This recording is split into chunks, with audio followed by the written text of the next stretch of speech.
It is so rotten down there. The children had fainted, passed out in their beds, while visions of oxygen danced in their heads. Kristen's nose in her kerchief, and mine in my cap, our eyes were watering like a tree running sap. When out of the kitchen arose such a splatter, I sprung from my bed to see what was the matter. Away to the window, I didn't mean to flash. I tore open the shutters, I threw up on the sash.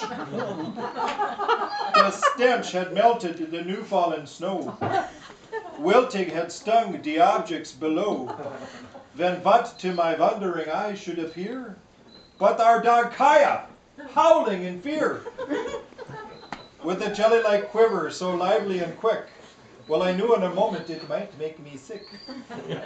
More rancid than roadkill, it's then that it came. It was lutefisk, I shouted and called it by name. On butter, on cream sauce, whatever the mixin', I knew lickety-split I was in for a fixin'. On the top of my fork, on the top of my tongue, now I spit away, it tastes like dung. My stomach was flopping like the economy. With my heart and my throat going skip, skip, skippy.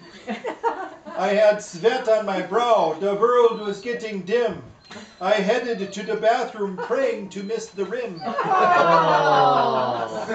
And then in a twinkling I heard on the roof the prancing, the pawing of some sort of goof. As I drew in my head and was turning around, down the chimney come Ole, boom, with a bound. He said, "Why in the world don't you answer your door? I rang and I don't ring it no more.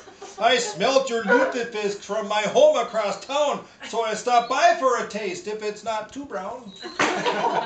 His eyes, how they twinkled as he ate at the fish. His cheeks were like roses. All I could think of was ish.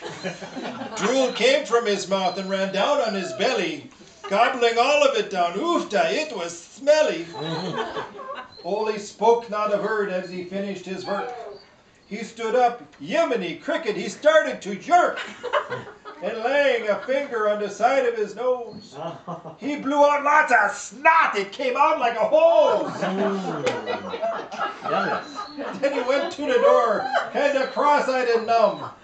Got into his vulva with Lena, shotgun.